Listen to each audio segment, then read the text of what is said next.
frères et sœurs bien-aimés, par les lectures que nous venons d'écouter, c'est Dieu lui-même qui vient de nous parler.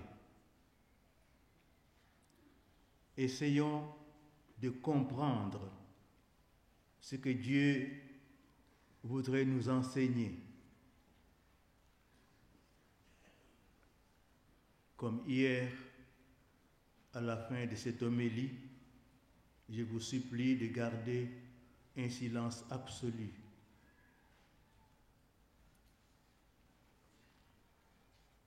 Nous sommes encore en plein temps pascal.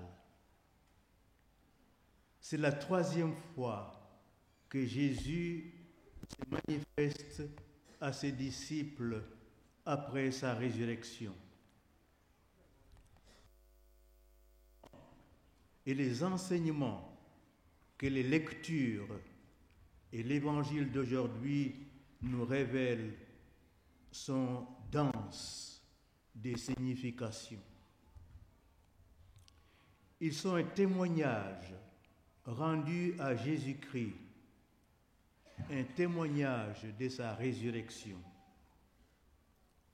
C'est aussi une courageuse et ferme confession de la foi en Jésus ressuscité.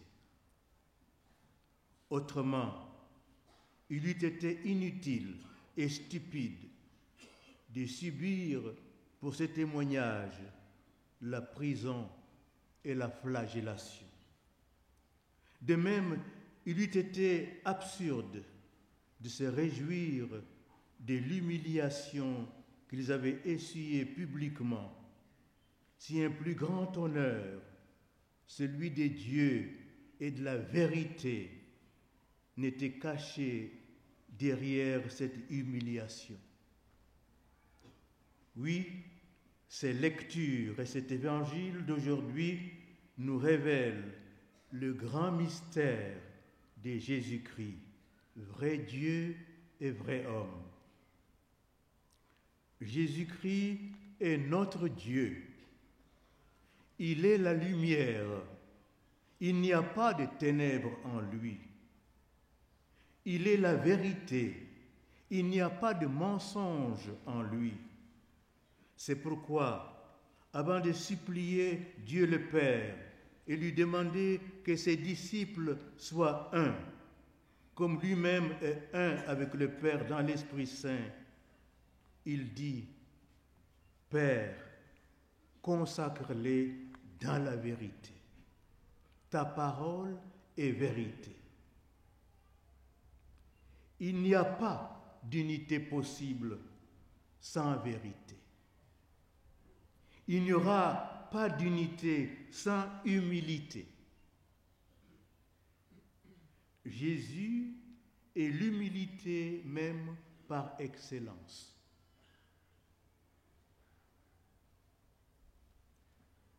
Nous serons unis si nous imitons l'humilité de Dieu. Dieu est humble. Nous contemplons cette humilité de Dieu en Jésus-Christ. Regardez-le. Il demande à manger à ses disciples. Jésus leur dit, « Les enfants, avez-vous quelque chose à manger ?» Jésus demande du pain. Dieu mendie du pain, comme il avait mendié de l'eau à la Samaritaine. « Femme, donne-moi à boire. » Cela fait partie du mystère de Jésus-Christ ressuscité. On voit ici l'humilité de Dieu. Dieu est humble.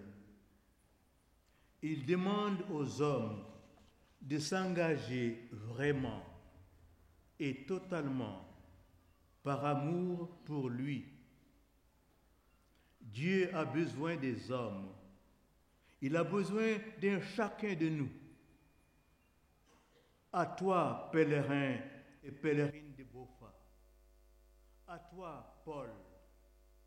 À toi, Jean. À toi, Georges. À toi, Jacqueline. À toi, Rose. Dieu dit aujourd'hui et ici, donne-moi ton cœur,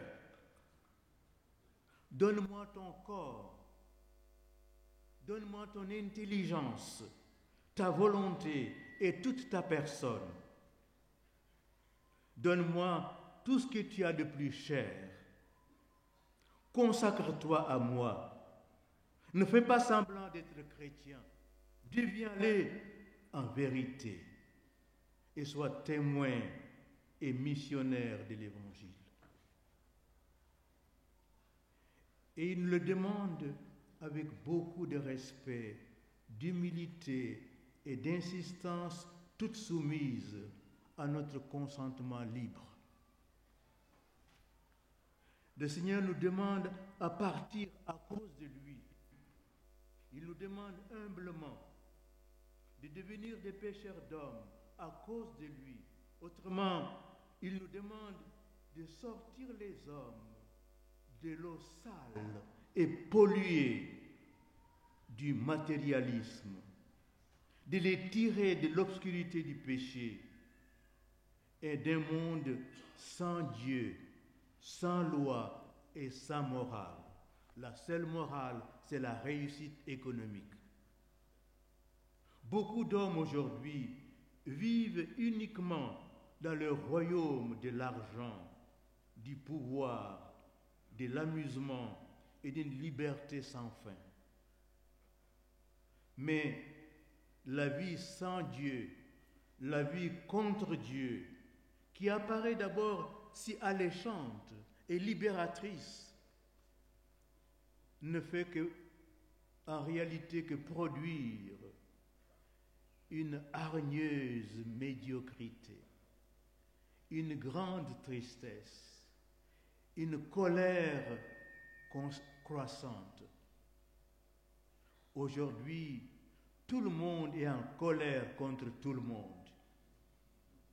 L'homme est en plein rage contre la société, contre le monde, contre les innocents et contre lui-même. Alors, il démolit, il détruit, il tue, il massacre. Observez notre monde d'aujourd'hui avec ses